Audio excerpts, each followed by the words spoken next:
Welcome to the Dirt Road Tourist, a podcast about overlanding where we focus on the places you find on the way to camp. I'm Ken, and we aren't overlanding to find the most difficult off-road trails. We're seeking out the delicious food, the people, the culture, and sometimes the oddities, the America that you can only find when you leave the interstates behind and get out into the country. We'll talk about gear, camping tips to make your life out here more comfortable, interesting places to see, and vehicles that get you out to the good stuff. Join Susan and I to hear what we discover next on this episode of the Dirt Road Tourist. Hello everyone, and welcome back to the Dirt Road Tourist. Thanks for listening in. Happy Monday, and this episode will be dropping on November 11th, which is Veterans Day. So if you are listening and you served, let me take the time to thank you for your service. I wanted to issue some apologies for last week's episode, or lack thereof. My Sunday got a little sideways on me last weekend, but no worries. I'm back with a new episode for this week. If there is an overland related topic that you would like for me to cover or something you've had questions about, please drop me an email at ken@dirtroadtourist.com. That's ken@dirtroadtourist, all one word, .com. Or you can look for Dirt Road Tourist on Facebook. I love to hear from listeners. All feedback at this point is appreciated as I get a podcast started on overland traveling. And I'm still figuring out what that's going to look like on a week-to-week basis. So any kind of feedback you've got, any likes, dislikes, or thoughts of something that you'd like to hear me talk about, that would go a long way. Thank you. So I was listening to the previous episode on campfires, and I realized that I was amiss in leaving out the charcoal grill torch. Major omission there. So what is a charcoal grill torch? It is this kind of a pistol grip looking thing. It looks like a little pistol, like a little laser, like a sci-fi laser pistol that you screw a 1 pound can of propane onto. And it basically turns it into a flamethrower. And you can find these things on the Amazons. You basically just look for propane grill torch, and there'll be a whole bunch of them come up. They generally run into the 25 to 30, $35 range, somewhere around there. And these things, if there's something that you've got that's not on fire and you want it to be on fire, these things will get the job done.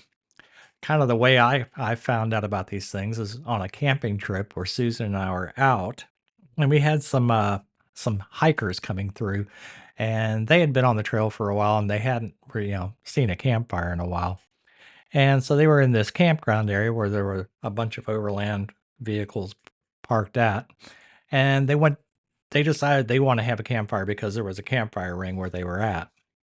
So they went walking out foraging for some wood, and the forest area is a pretty good hike down. It's actually kind of a drive down from where this campsite was. It was out on a bald area, and the only thing that was around there that was really you could gather wood wise was a bunch of scrub brush, stuff like rhododendron, azalea, and stuff like that. So they gathered as much deadwood as they could find on that, and it had rained earlier that week, so everything was kind of damp. And they didn't have really any tinder. They didn't have much of a way of starting a fire. All they had with them was a lighter. So they were struggling. They were struggling hard to try to get this stuff to light. And I heard there was a guy that was camping over on the other side of their campsite from us. And I saw him walking over. He had taken a couple of sticks of his firewood over to kind of help these guys out. And he was carrying one of these propane torches. And the next thing I knew, I heard this big whooshing sound, and this guy was basically aiming a flamethrower into the fire pit. And these guys definitely they had a fire, but that was something that I looked at and I was like, I really need to get one of those. That's kind of cool. And it is. It's something that I don't generally take with me much on the camping trips because there are a lot more compact and easily packable ways of starting a fire, and I've got plenty of them on the rig. This takes up a little bit more room than I'd like to donate towards fire starting, but I do use it every single time I start up the grill. I decided to get rid of the charcoal chimneys. They tend to rust out, the rivets pop loose, the handle comes off, and then you have to go out and buy another one. And each one of these chimneys costs about as much as this propane torch does. So I just have one of these propane torches. I mount up my charcoal in the grill, aim that thing at it, get everything started on there, and then close the lid, open up the vents. 30 minutes later, I'm ready to cook. And this thing works like a charm. So it's useful for more than just starting campfires, but boy howdy, if you are going to be out in a challenging situation, or if you know it's been raining recently and you're going to be using foraged wood, that's this type of situation where I would probably take this thing along with me, because it is if you wanna go from 0 to hero on starting a campfire without having to really put any kinda, work or practice in, just aim this thing at it and you'll have a fire in no time. So, that out of the way, getting rid of the emission there from the previous episode, I wanted to talk a little bit about, organizing your rig this week. And organization on the rig, it can be such a make or break for enjoying your travels. And we kind of learned this the hard way with our rig, because we started out the way most people do. We had, but we started out with basically the Tupperware tubs, and we later moved up to the Plano crates, which are a step up in terms of the tubs. The problem that we found with the tubs is that everything the next thing that you need is going to be at the bottom of the tub, because you basically stack something, put stuff at the bottom of the tub, and then you pile stuff up on top of it before you put the lid on. And once you dig down through this tub and get what you need, you use it, you get done with it, you go back to that tub, you lift up the lid, and you throw it in there. Now, the next thing you need is going to be at the bottom of the tub. It's a real pain to try to find stuff, and you're shuffling around a whole bunch of these plastic totes in the bed of the truck or in the back of your SUV or whatever. And we just found it to be kind of a not ideal way of organizing. So that was when we ended up investing in our deck drawer system, and everything kind of has a home now. But a lot of the overlanders I've talked to are known, they seem to go through the same common evolution, is that they start out with storage totes, then they acquire a whole ton of gear because there's so much stuff out there. You see it on YouTube videos, you see it on Facebook, and the Facebook groups, people are talking about the gear, and there's tent fans and scottles and griddles and chairs and all this stuff. And I'm not saying that these things are necessarily not useful, but having all of this stuff with you is not necessary. It's definitely going to hinder your experience when you're out there, is carrying too much stuff. So, what is good for one person's type of camping, how they like to camp, and for another person will be completely different. So, not saying that any of this equipment is bad, it's just everybody's going to have different things that for them is a must have out there. So, after having acquired all this gear, and they're working with the storage totes and so forth, what ends up happening is they get really frustrated. It can make it just not fun to be out there whenever you're having to struggle with your organization and trying to find everything and then pack everything up and get it packed up. You're never going to get it packed up as neatly on the way back as you did going out, because the time frame is, so you have a week to pack for your trip, and you have a couple of hours to try to pack to come to return home. And nothing's ever going to go back in quite as neat as it did before your trip. So, what happens is that people tend to look at all this gear that they've accumulated, and they decide they've been out a few trips, they've been frustrated with the organization, and they look at their equipment and say, we don't need all this stuff. And that's when you get the purge. And stuff goes up on Facebook, or well, a lot of stuff just winds up in a landfill somewhere, which is probably the worst of all cases. but or it's piled up in the corner of a closet or a basement, not to be taken out again. But usually, by the time people have been out a few times, they know what's important to them and they've winnowed down their gear to the very essentials for their style of camping. So, but the problem with doing that, by the time after you know your needs and wants and then getting rid of a whole bunch of gear that you really shouldn't have had to begin with is, you get an organized rig, yes, but it's cost people hundreds, if not thousands of wasted dollars trying to get to that point. So the whole point of this is to try to get you in the mode of being smarter than the average bear where it comes to your camping gear and keeping it organized. So the important thing to do when you're first starting out is basically just to go. Go with what you already have. Chances are most people have some form of a tent. It might be a backpacking tent, or maybe maybe you've had, some kind of camping that you've done before, and it might have been some very basic campground camping. But whatever equipment you've got, go out with what you already have, just to kind of, well, first off, just to see if you actually like doing this or not, because there's nothing worse than spending a whole bunch of money on equipment, getting out with it and going, "You know what? This really isn't all that fun for me. I don't like the bugs, I don't like the heat, I don't like the rain, I don't like the outdoors in general." And then you wasted all that money and you have to turn around and sell it or give it away or throw it out, or it clutters up your basement. So get out with what you got. Try to find out if you actually like this. Once you've gotten some trips under your belt, you're going to get to know pretty quickly what you need but didn't have with you. And one good place to start out with whenever you're trying to do your build out is to consider your vehicle and start building to the strengths of the vehicle that you're going to be using.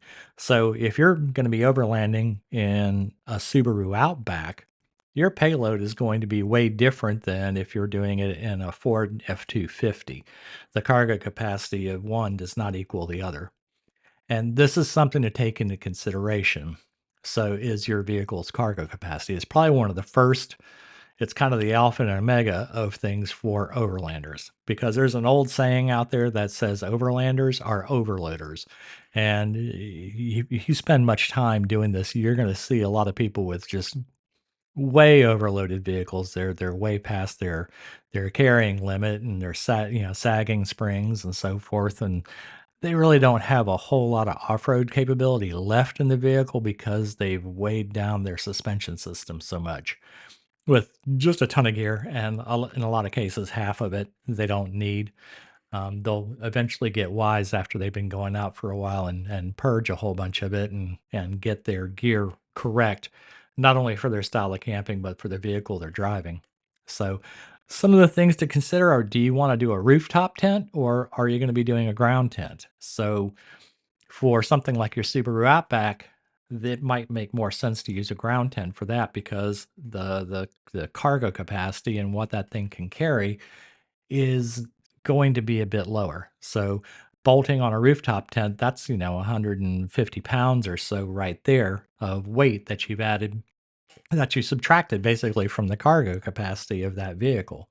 If it's a big Ford F-250, yeah, go ahead and put your bed rack on there and throw your rooftop tent. But for some vehicles, a ground tent just makes more sense, just because it's carrying a whole lot less weight and it packs down a lot smaller. Doesn't It leaves your roof rack open for you, all this stuff for other things. Another thing to consider is how much into the off-road aspect are you wanting to get with this? So, if you're going to be just saying, I'd like to actually try getting out there onto some of these off-road trails, I'd like to, eventually do some things like Black Bear Pass or some of these harder trails in the more outback areas there, you might, need to be thinking about down the road. It's like, I might need to put some modifications on this vehicle. Well, the weight of the modifications that you put on the vehicle count towards the gross vehicular weight rating of that vehicle. There is a maximum allowed weight for a vehicle, and this is based upon that vehicle, the brakes that are on it, the transmission, how strong is it? How strong is the drivetrain? How much weight can that drivetrain get moving? And how much weight can your braking system get to stop in a safe distance? So a lot of people think about when they're thinking about cargo, they're thinking about their gear that they throw in the back, but they're not taking into account things like armor and slider bars, and they're not thinking about the suspension components that they want to bolt on there. New wheels, how much more than the factory wheels do the new wheels weigh? All of these things and bigger tires are heavier.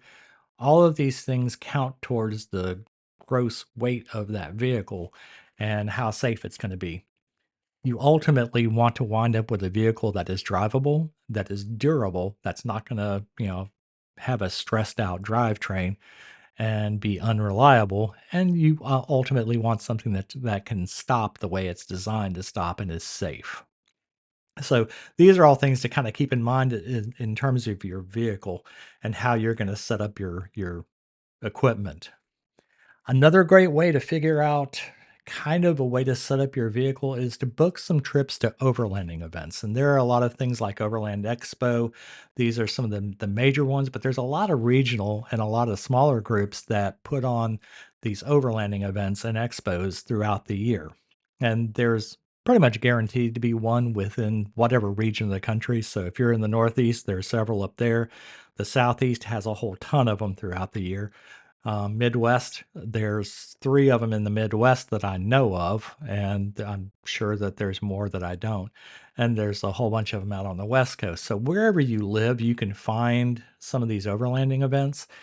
And what these are, this is just a big get together of a whole bunch of overland enthusiasts and overlanders and vendors that like to sell their equipment to overlanders are going to be out there.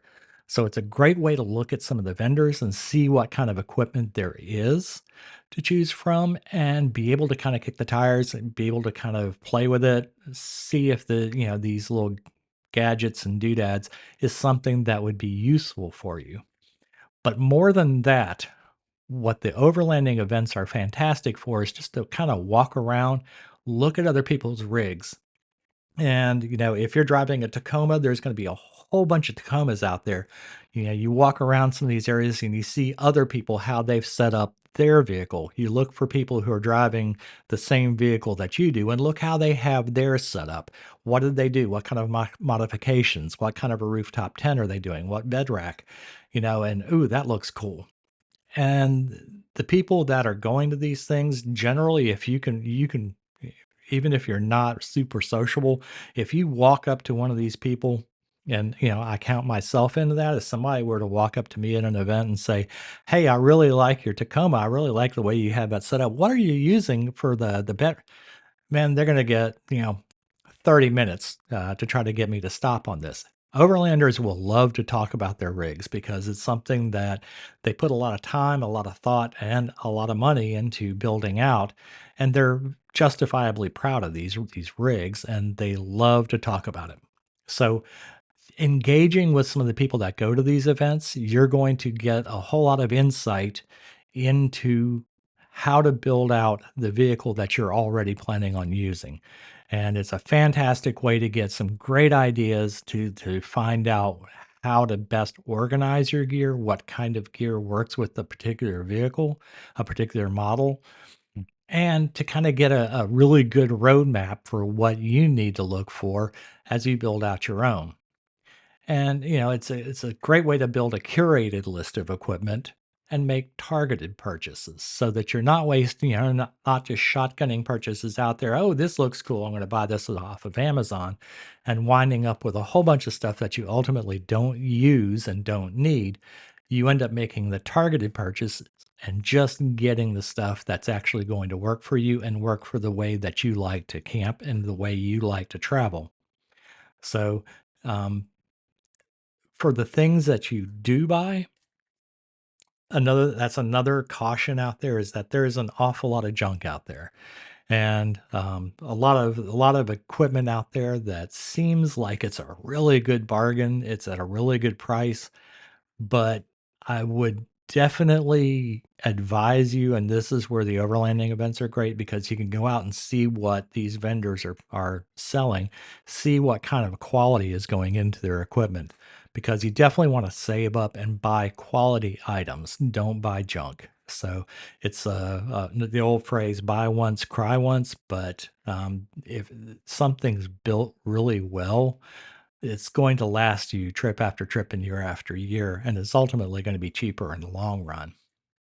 So once you've kind of gotten an idea of, a few trips under your belt, you know kind of what your camping style is and what your traveling style, you know, and figured out kind of what your gear is going to look like, you need to build out a basic storage methodology. So this can be drawers, it can be tubs. For some, different vehicles, different build outs. So what works well in a Subaru Outback will look very different from what works for my Toyota Tacoma. And for a pickup truck, very frequently that's going to look like some kind of a drawer system like the deck like we have.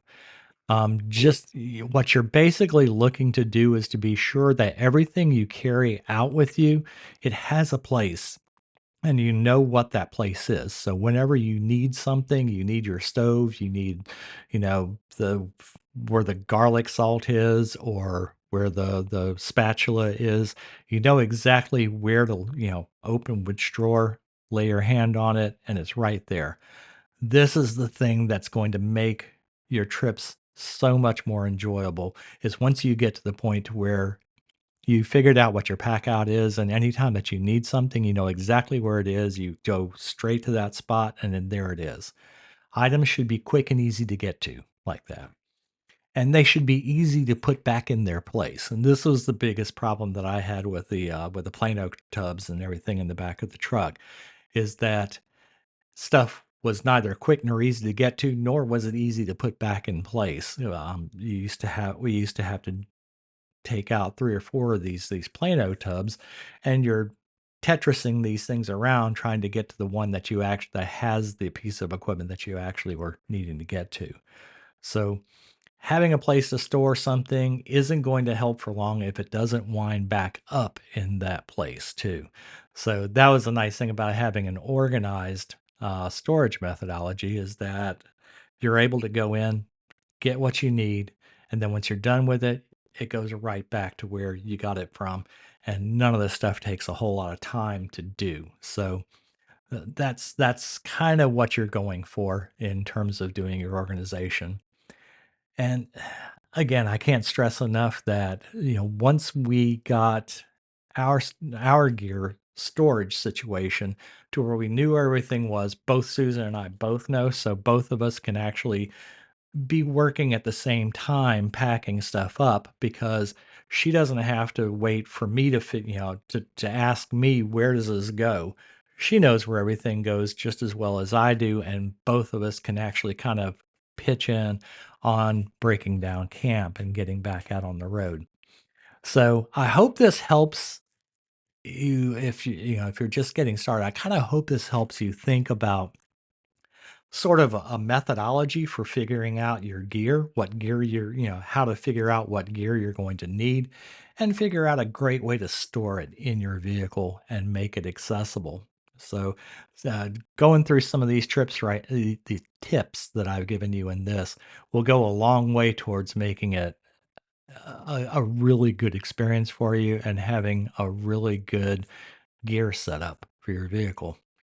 Anyway, that's was about all I had to discuss for this week.